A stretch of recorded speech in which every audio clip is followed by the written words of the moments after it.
Greetings, BookTube. It's Scott. I'm back. Hey, welcome back to the Wild Digest. So it's been a little while. I admit that, and I kind of warned you that things were going to get a little busier over the next few weeks. I have some looming, charging deadlines that are coming my way. In fact, during a meeting on Monday, just a couple of days ago, the head of the publisher that I'm writing for right now asked me what the status was on one of my manuscripts, which I need to deliver pretty soon. So I had to tell him that I would get something over to him within the next few weeks. So things are going to get a little bit crazy around here. And because of that, my reading is suffering, my shopping is suffering, and obviously my BookTube content is suffering. And it's going to be like that for a little while. I will do my best to chime in with some periodic updates, kind of like this, but don't expect a surge of incredible content over the next few weeks, even over the next couple of months, because things are going to be very, very, very busy around here. A couple things I will be doing over the next couple of months are a really, really nice video that I hope to be a really, really nice video covering the upcoming vintage paperback collectors show, which will be in mid-March here in LA. It's actually in Glendale, California. I'll put an image up here so you can take a peek at it while I talk. This is a great event. I've been going for many, many years. I always see friends that I know, not just dealers, but also just book readers and collectors.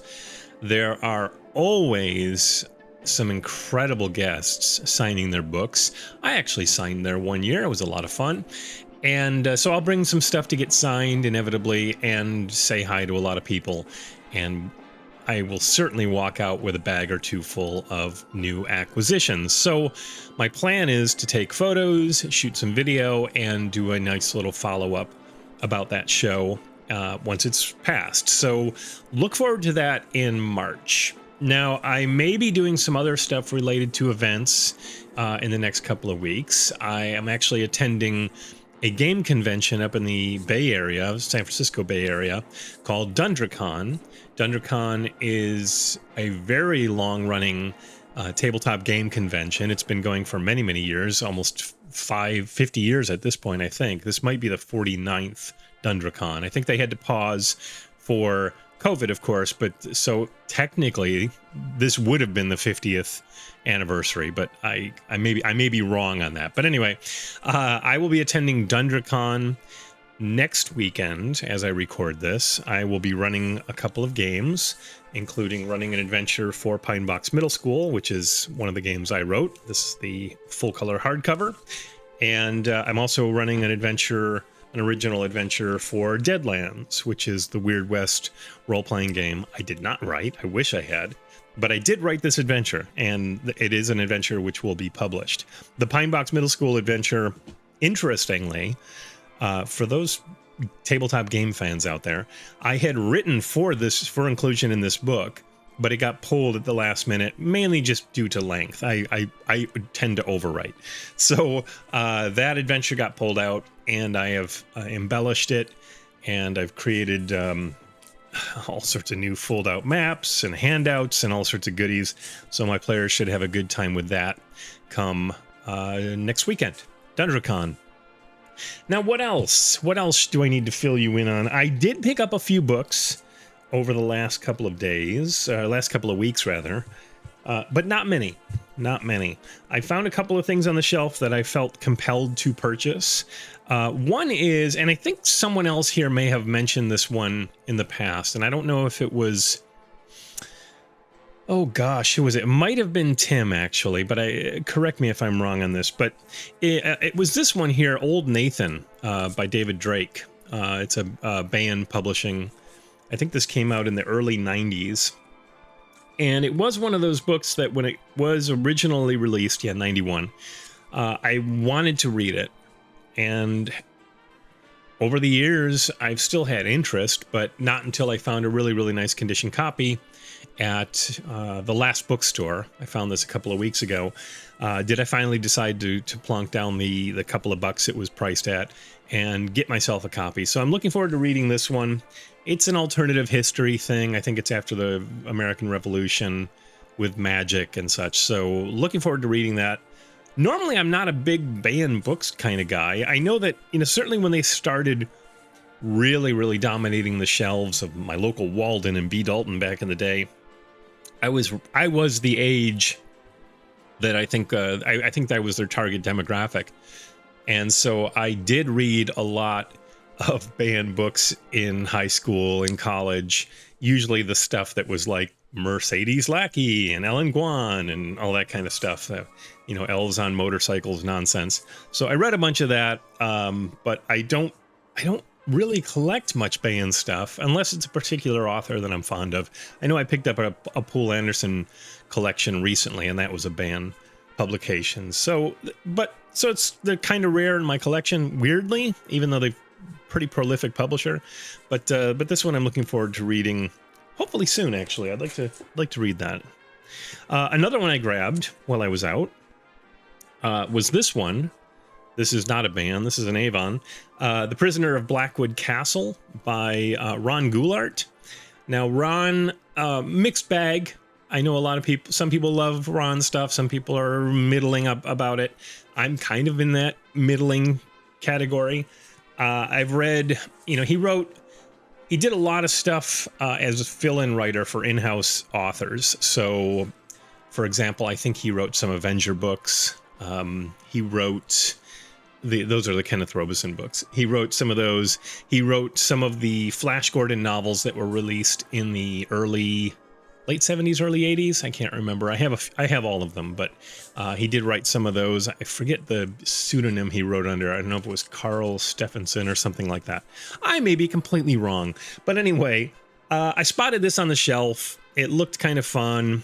I think it was only $2. Again, really nice condition. And it seemed to be something that would look, it was also very slim. So something that I could get through in the coming months. It's got a guy on the cover slashing open the head of some kind of robot. I don't know if that's going to come in focus there, but it could be fun. Anyway, Prisoner of Blackwood Castle, Ron Goulart. There was a lot of discussion about Clifford Simak recently. I think there was actually an Eames episode. Maybe I'm wrong there, but so I grabbed this one, Where the Evil Dwells, and I know Tim got a copy of this recently too. So looking forward to reading this. I have a few other Simaks in my collection. I don't know which ones I've read. I would have to really dig deep. But this one popped up on the shelf. Again, really nice condition copy. And how could I say no? A Del Rey. The only other book that's a new acquisition for me, I say new because I haven't talked about it in the last couple of weeks, is this strange book.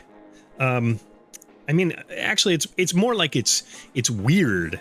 And I finally got my copy of Weird Frequencies, so you can all sit down now. Stop asking. Yes, I did get my copy of Weird Frequencies, and I've dipped into it a little bit. I will reserve any kind of reviewing for a later date because I'm only going to sample it bits and pieces as I read other stuff. So we'll see how that all goes. I mentioned that I was reading this, and I'm still in it. This is a Transatlantic Tunnel Hurrah by Harry Harrison, and I'm really enjoying it. And that's funny. It says Jim Bann Presents on the cover up there, but it is not a Bann book. I think it predates the Bann books. Anyway, I'm really enjoying it. I like the writing, and it's a sort of steampunk alternate history book. It's set in 1973. England won the Revolutionary War. Our main character's last name is Washington. He's a direct descendant of George Washington, who was defeated. It's kind of got some fun little things going on, and there's a whole big project to build a transatlantic tunnel for railway underneath the Atlantic Ocean. And so he's working on that particular project. It'll be interesting to see where it goes, but I'm enjoying it so far, not too deep into it. I'm trying to think if there's anything else I really need to talk about right now. I don't think there is. I want to keep this one nice and short. So yeah, there's some gaming stuff coming up. There's obviously the paperback show will be next month, so look forward to that. And I'm going to try to dip in periodically with at least these kind of little updates for you so I don't completely fall off everybody's radar. I may actually do one from the gaming convention next week just to talk a little bit about what's going on there and to show off if any acquisitions I've picked up. So if you're interested in gaming, tabletop gaming, role-playing games, do watch out for that video. That should either be dropping while I'm at the convention or shortly after it. So keep an eye out for that. But until then, the only other really what? Something here. Oh, I wrote a note for myself, but I can hardly read the handwriting. It almost looks like it says Cthulhu Fatagan Cthulhu Fatagan